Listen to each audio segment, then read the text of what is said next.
নমস্কার। কাব্যের আলোড়ন পেজে আপনাদের সকলকে জানাই স্বাগত।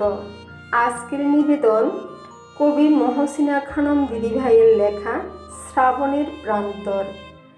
অঝোরে বৃষ্টি নামলে আমি তোমাতে হারিয়ে যাই, এটা আমার পুরনো স্বভাব। আমি তোমার বুকে মুখ লুকিয়ে অবিরাম ঝমঝম বৃষ্টির শব্দ শুনি। কড়াত কড়াত ধুম ধুম আওয়াজে মেঘ যখন খণ্ড খণ্ড হয়ে পড়ে, আমি শক্ত করে তোমাকে জড়িয়ে ধরি। যখন ভয় কেটে যায়, দেখি দ্বিগুণ শক্তিতে তুমি আমাকে জড়িয়ে আছো। এসব আমার বাদল দিনের স্মৃতি।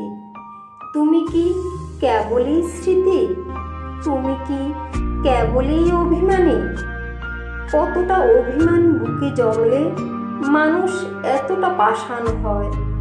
কতটা অভিমান জমলে বুকে মানুষ এতটা দূরে চলে যায়? আমি যে আজও তোমার বুকের উষ্ণতা অনুভব করি, তোমার দুই ঠোঁটের কম্পন অনুভব করে। পৃথিবীর কোনো পারফিউমে আমার আর নেশা হয় না।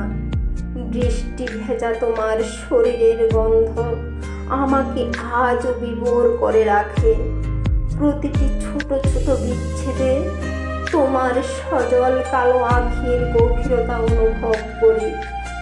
আজও অঝোরে বৃষ্টি নামলে মাঠের পাশে দেবদারু বৃক্ষের মতো মাথা উঁচু করে একলা ভিজি।